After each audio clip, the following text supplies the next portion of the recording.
tonight is overwhelming. Indeed. Salamat. All right, here is your final question, Miss Cebu. Many Filipinos are getting frustrated with the country. For you, why is it still worth it to represent the Philippines on the global stage? I do understand that we Filipinos feel that way because we care deeply and we know that we deserve better. As an OFW myself, I always send money back home and I feel frustrated too. But as long as we know that we show up and we don't just share struggles, but we share the stories of hope and culture and heritage for us being Filipino. And I'm ready to represent each one of you, to all the Filipinos out there, that we don't stop raising our flag because Philippines is worth believing in. Mabuhay tayo!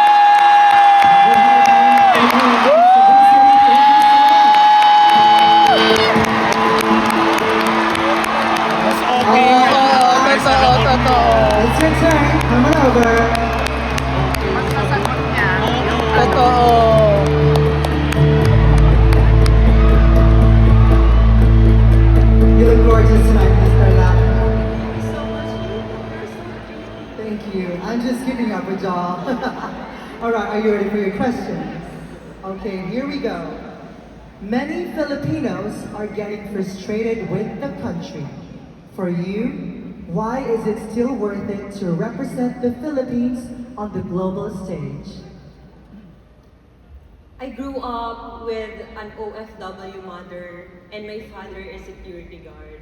With this, I learned to be independent. So, as a representative of the Philippines in the international stage, I will bring this story that inspire and I will speak up to other people. And I believe this independency molded me as an empowered Filipina. Because an empowered Filipina has the light that empowers and forces the universe. Thank you so much. Thank you so May much, word Miss bang Perla. independency? Wala. Word dyan. Meron siya. All right, up next, Parang wala naman, di ba? you know her, Miss Tiggy. Bella, please! Ikaw ang winner! Oh, galingan niya. Masagot niya ng diretso. Hi, Miss Tiggy. How are you right now? Kinikilig ako. Being next to you, being in an arena full of the most supportive Filipinos, I'm honored. Go, Bella, please. Well, here is your final question. Many Filipinos are getting frustrated with the country. For you, why is it still worth it to represent the Philippines on the global stage? Our country is going through a crisis right now. And although this is something that is not new to us, I believe that I am a representation of a Filipina who never gives up. I have stood on this stage before, but I came back not because this journey is easy, but because I believe that dreams are worth chasing. And I'm here before you because I want to prove that we Filipinos, although we may stumble or fall sometimes, we will always soar twice as high. Oh my God! Richard! Oh, Miss Universe!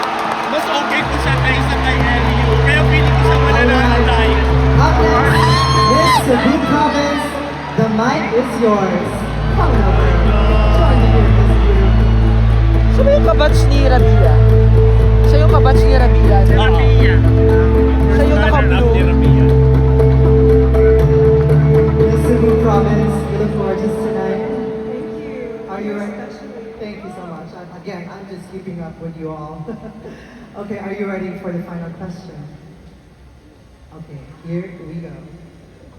Many Filipinos are getting frustrated with the country. For you, why is it still worth it to represent the Philippines on the global stage? As someone who has not only represented the country, I have lived what it means to be a Filipina. And I have seen the growth, and the power that it takes to represent the country globally. The Philippines has so much to offer, not just the people, not just the stories, but our hearts. And that deserves to be spread all throughout the universe. Here we go. Miss Cebu Province, thank you so much. Tagig tayo. Tagig talaga na. Alright, Tagig na one talaga po. more lady left. Miss Pampanga, join me here sa the stage. Let's go. Pero si April, sana feeling ko Supra yan si April. Supra. Meron yan. Beautiful, just beautiful. Ang galing niya rin. Pati sa Miss rampa. Pampanga, ready for your question? Yes, I'm ready. Okay, here we go. Many Filipinos are getting frustrated with the country. For you, why is it still worth it to represent the Philippines on the global stage? I believe it is still very important to represent the Philippines in a global stage because the Philippines has so much to offer. From its beautiful mountains to its very beautiful beaches, the Philippines is such a beautiful country to live in. And I know that the most powerful tool that I have is to use my voice and be that example that we Filipinos are strong, independent, confident, and beautiful. Thank you. Tagig! Miss Tagig ang Pampanga, mananalo. thank you so much. Thank you, ladies. Tagig ang mananalo. Wow, 7 women remain. Amazing job tonight, Parang ladies. You hindi should nasagot. be very, very Kasi yung mga proud. judge nung prelim, same din eh. Let's now give our judges time to deliberate. Good luck, ladies. Now, Hindi niya nasagot masyado yung tanong. we honor the woman who has worn the crown with grace, purpose, and pride. When we return, our reigning queen, Atisa Manalo, takes her final walk. And then, the moment we've all been waiting for, the crowning of the next